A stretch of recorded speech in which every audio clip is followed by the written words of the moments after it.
Olá, turma! Essa é a nossa videoaula de número 3 do curso de Bioestatística Básica.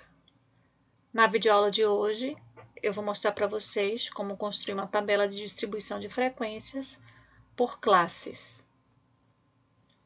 Esse é o conjunto de dados que a gente vai utilizar como exemplo na construção da tabela por intervalos de classe.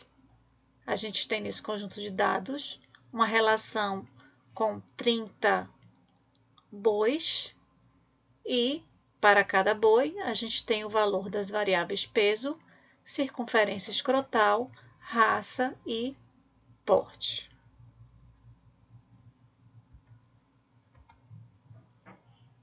Antes de construir a tabela, vamos a algumas definições importantes. A primeira definição é a definição de classe. Classe é cada um dos grupos de valores em que se subdivide os dados observados. Então, a gente vai pegar os valores do conjunto de dados e vai dividir esses valores em grupos, em categorias, que são chamadas de classes. A segunda definição é de limite de classe, que são valores que definem a classe. São conhecidos como limite superior e limite inferior. Terceira definição, amplitude do intervalo de classe, que nada mais é do que o comprimento da classe, ou seja, a diferença entre os limites superior e inferior. E por último, ponto médio da classe, que é o valor que representa a classe para efeito de cálculo de certas medidas. É obtido através da média aritmética entre os limites superior e inferior da classe. Então, para a gente obter o ponto médio de cada classe, basta a gente pegar o limite inferior, somar com o superior e dividir por 2, ou seja, calcular uma média desses dois valores. Nós podemos expressar os limites das classes de várias formas. Então, existem várias notações que a gente pode usar para representar os limites das classes. A primeira notação que a gente pode encontrar nos livros é essa daqui, onde a gente tem um tracinho e duas barras. Essa notação indica que o limite inferior e o limite superior, eles pertencem à classe, ou seja, eles estão inclusos dentro dessa classe. Já essa notação aqui diz que apenas o limite inferior, ele pertence à classe, e o limite superior, ele não pertence a essa classe.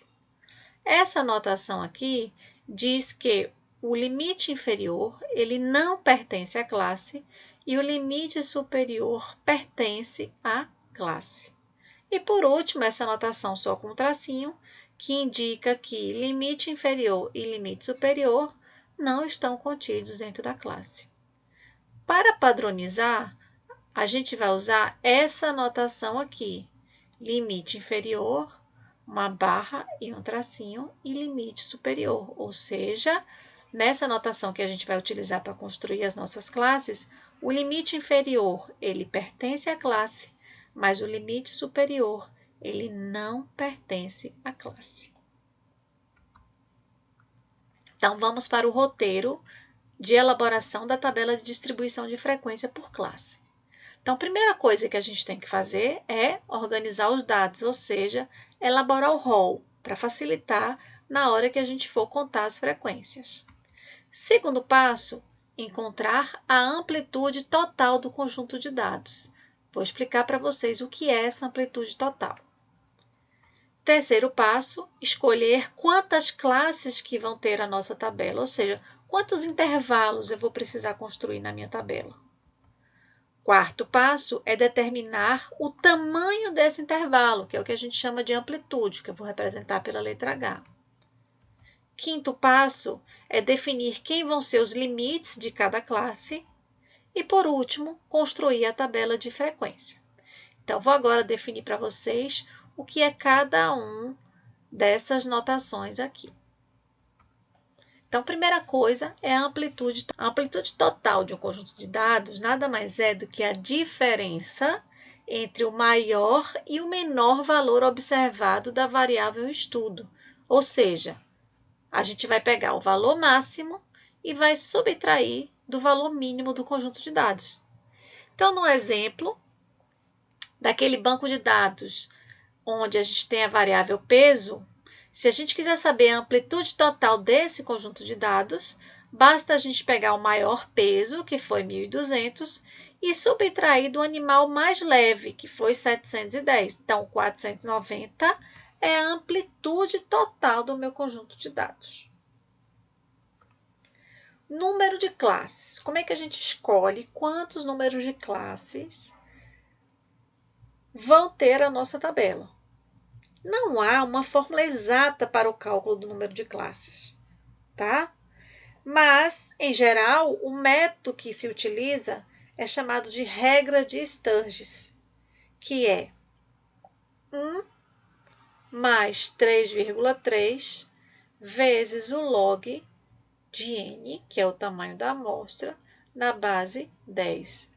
Então, calculando isso daqui, a gente vai encontrar um número, geralmente um número que não é inteiro, e aí a gente vai pegar o inteiro acima desse valor. Então, o número de classes precisa ser um número exato, tá? Vamos ver com um exemplo. Então, considerando aquele mesmo conjunto de dados da variável peso. O que a gente tem ali? A gente tem n igual a 30, então eu tenho 30 observações. Então, eu vou calcular quantas classes eu precisaria ter para construir uma tabela para aquela variável peso. Então, usando a regra de Sturges, 1 mais 3,3 log de 30 na base 10. Então, vai ficar 1 mais 3,3 vezes 1,48, que é o log de 30, que vai dar 5,88. Como 5,88 não é um valor inteiro, e a gente precisa ter um número inteiro para o número de classes, eu vou aproximar esse valor para o inteiro maior que está acima dele, que no caso é 6. Então, é uma aproximação por acesso, tá? A definição de amplitude de classe, né? A gente já viu que a amplitude de classe é o tamanho que a classe tem que ter, e a gente calcula esse tamanho através da fórmula amplitude total dividido pelo número de classes, tá?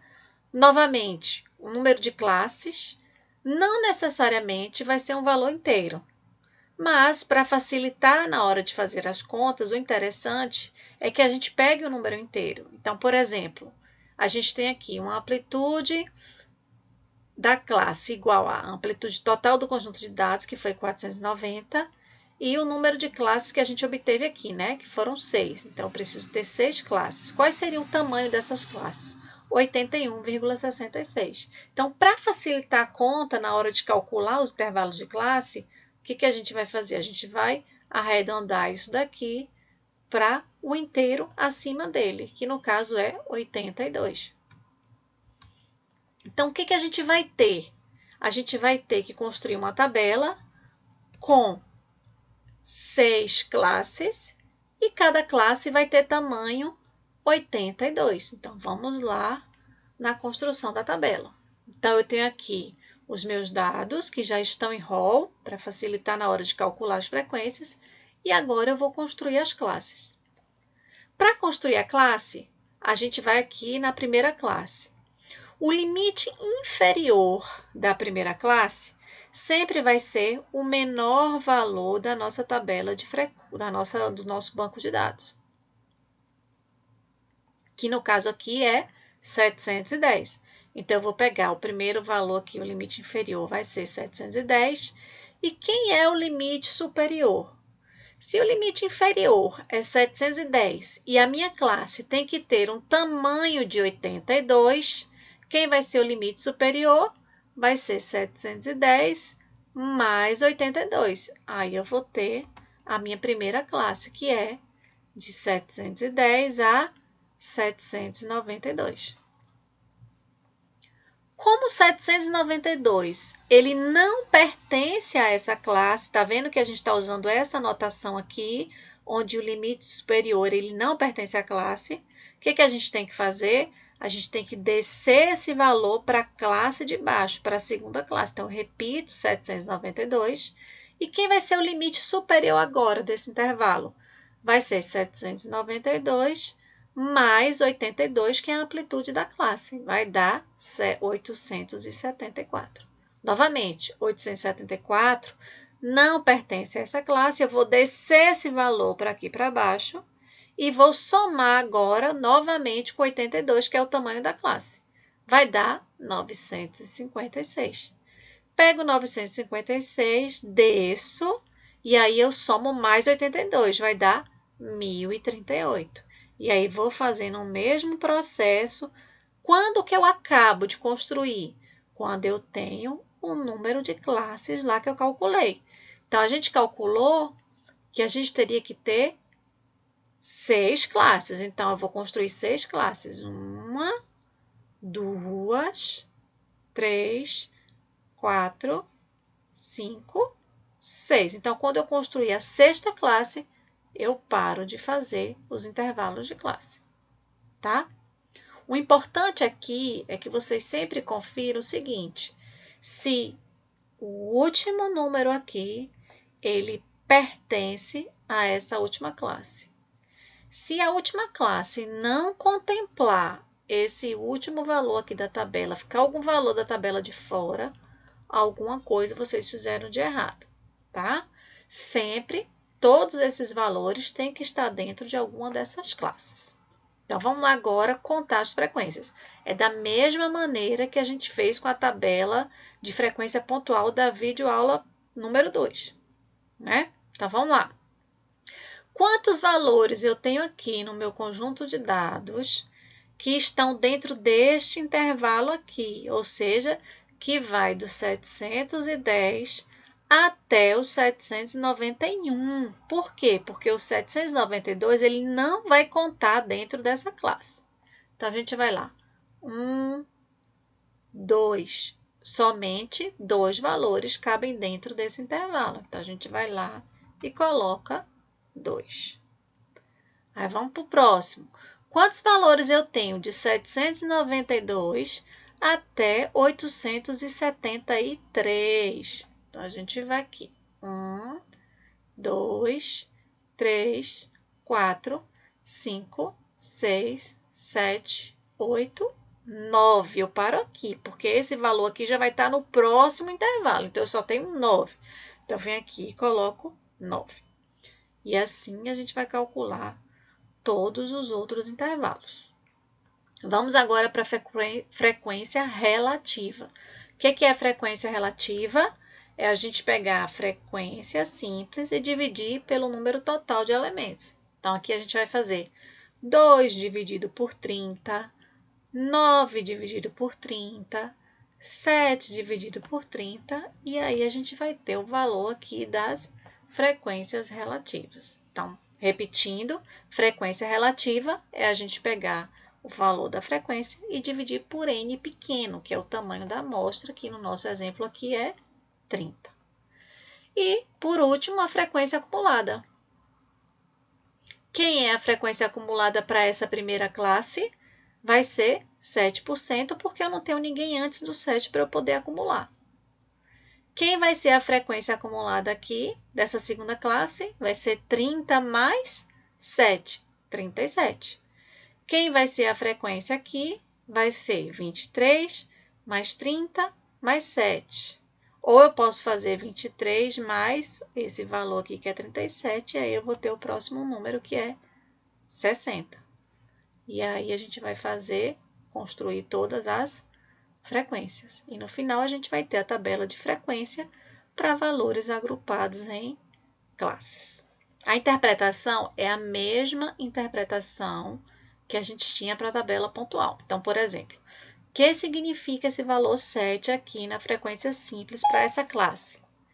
Significa que eu tenho 7 valores na minha amostra que estão dentro desse intervalo, ou seja, 7 bois têm peso entre 874 e 955 quilos. O que significa esse 23? Significa que 23% da minha amostra tem peso dentro desse intervalo de classe. E o que significa esse 60% aqui da frequência acumulada? Significa que 60% dos animais que compõem a minha amostra têm peso menor do que 956 quilos. Como exercício, eu vou deixar para vocês resolverem esse exercício número 1, que é construir uma tabela de frequência por classe para essas medidas aqui. Bom, a nossa videoaula termina aqui. Fiquem bem e até breve.